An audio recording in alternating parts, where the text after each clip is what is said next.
Have you ever wondered why you can spend hours staring at a screen, completely alone, but for whatever reason your heart is racing as if you're in the middle of a crowded room? Your brain isn't broken, but you're being lied to. And that's what we're going to talk about today on The Inner Revolution. You guys, before we jump into things, first of all, thank you so much for tuning in every week. Like, seriously, for real. I see you, I see the numbers, like you guys are incredible, and I appreciate you.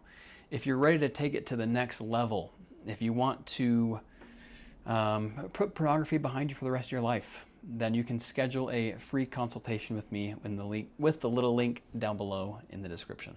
So before we really dive in today, I want you to do something for me. If you're driving, I want you to obviously keep your eyes on the road. But if you're at home or out for a walk, just take a second and look around. Look at the walls, the trees, the ground. Now think about this. Your brain, the actual gray matter inside of your skull, has no idea what a smartphone is. It doesn't understand fiber optics or 5G. For about 99% of human history, if you saw a person's face, that person was actually there. If you saw an intimate moment, then you were in the room for it. We are living in a massive historical glitch, if you want to call it that. So if you're struggling with porn right now, I want you to just take the moral weight off your shoulders for just a second. We're not going to talk about sin or weakness, anything like that. I want to talk about more of just a mechanical failure. So when you open a tab, your brain isn't thinking, oh, look, a digital representation of a person, right? Your limbic system, that little ancient lizard part of your brain, thinks that you just hit the social jackpot. It sees this super high-def pixel and thinks, oh, wow, like a human, connection, safety, real people, like awesome. The screen's a hijacker, dude. It's this phantom limb of connection. So when it comes to things like pornography, you're not actually chasing sex. You're chasing the feeling of not being alone. You're chasing that feeling of wanting connection. But because the screen can't look at you, you're basically drinking salt water to quench a thirst. Not that prime time Gatorade. Okay, not prime, but Gatorade. It's digital malnutrition is what that is. And today we're going to talk about how to stop starving and how to start thriving. So let's really get into the why. Why does a piece of glass have so much power over us? I think it really comes down to these things. The things called mirror neurons. And so think of these. Think of these like the little empathy cells in your brain. They're the reason your heart drops when you see a character in a movie get really bad news. Like your brain literally mirrors what it sees. When you're watching a screen, your heart rate climbs, your palms start to really sweat, your breathing changes. Why? Like, why is that? It's because your mirror neurons are simulating a reality that isn't actually happening. You're having a physical reaction to a ghost, essentially. Now, back in the day, in a tribe, access to people meant survival. So if the tribe liked you, then you got to eat. And if you were rejected, you went and died in the woods. Like, that was the reality back in the day, back in Nam, okay, a little bit before then. So your brain's evolved to seek out these social signals just like their oxygen. And when you see the thousands of options on a screen, your primitive brain is thinking like, oh, wow, I must be super important. Like, I'm legit. I'm the best person in this tribe. Like, look at all this access. And it floods you with this dopamine, right? You feel socially successful for like 15 minutes while you're actually just sitting in the dark, probably feeling a little bit ashamed with the door locked. And we call this a parasocial trap. So it's a one-sided bond. You're pouring out your time, your energy, your heart into someone on a screen who has no idea you exist, right? Look at things like, obviously, pornography, OnlyFans, all of those things. It's hollow calories, dude. It's like drinking diet soda when you're starving for a meal. It tastes really sweet, right? That doesn't get rid of the taste of the the flavor of the drink. But your soul is actually getting dehydrated every time you click on a new video, on a new picture. It just drains you even more. So with that being said, like if it leaves us with this hollow feeling, why do we keep going back? Honestly. And I think the answer is because life is hard. Real intimacy is messy. It's terrifying to connect with a real person. You have to do things like shower, you have to drive somewhere, you have to listen to their problems, you have to risk them saying no, you have to risk getting rejected. Real life is high risk, high reward.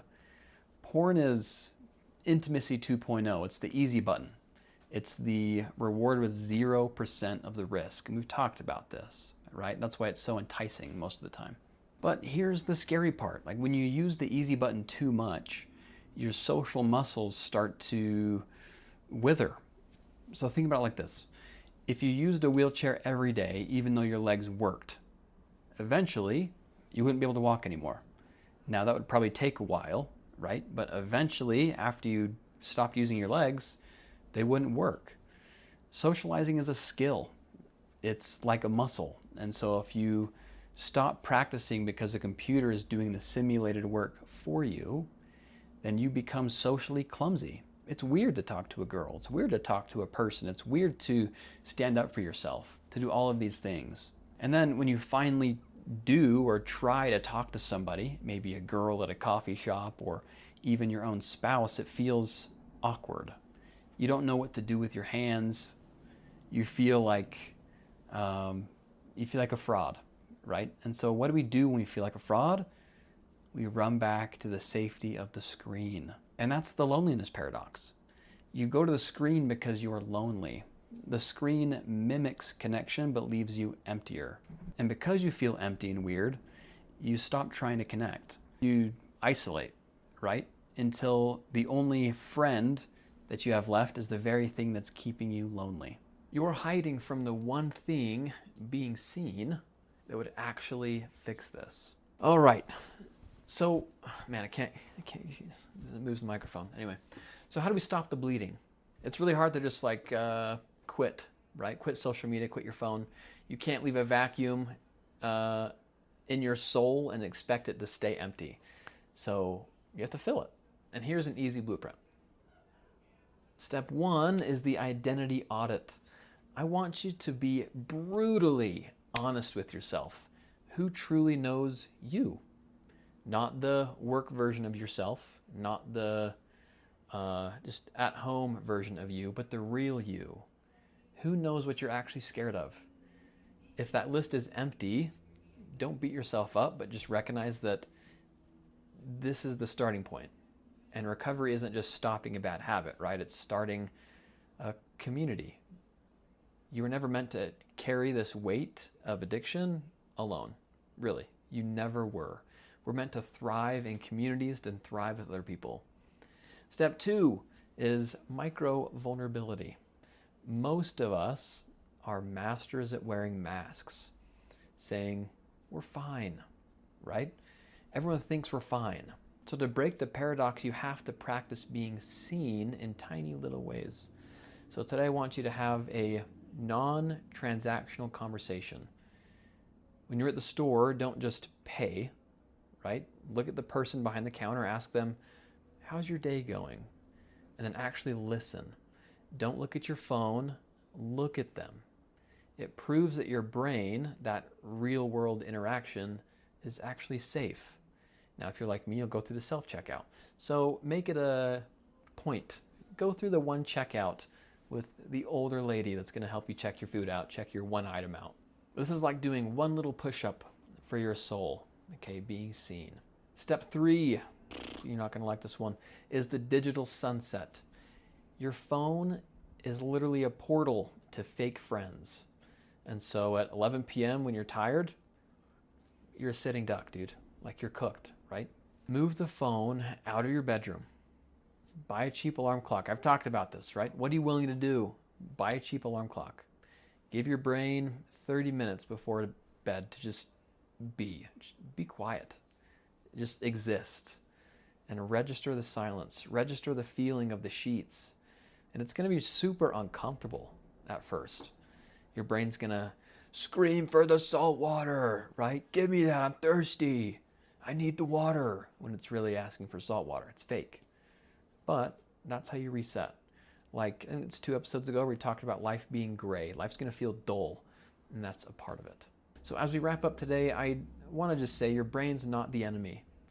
Okay, it's actually trying to help you. It's desperately seeking connection because it wants you to survive. It's just looking in the wrong place. It sees this person on your phone as you're doom scrolling and thinking, wow, we're making all these connections. And you're not. You aren't a monster. You're just a human. You're a human being caught in a digital trap, in a digital world. You got a brain, dude, that's not designed for this digital world. That's how it is. Same here. And the exit door to this matrix is real world vulnerability. It's a heavy door. It's really hard to push open. But the air on the other side is much easier to breathe. So here's your challenge for the week. All right, it's really simple, but it's honestly a revolution. In a revolution. In the next 24 hours, I want you to notice the eye color of 3 people you meet. Just 3. Like, that's it. You don't have to memorize it, but just notice. You don't have to be weird about it, right? You don't have to get a little magnifying glass and go up to their eye. Let's see.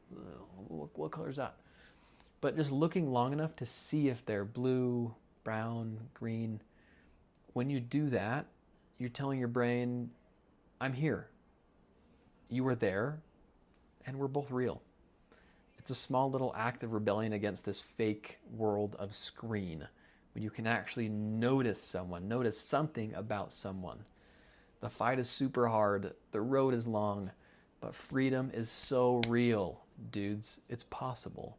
And they're just little things that you've got to do. Find the little wins. And remember, you are not your behavior. You're a human being, not a human doing. What you do has no effect on your worth, has no effect on who you are. You are enough, and you can become the person that you want. Okay? Thank you guys for listening. I'll talk to you next week.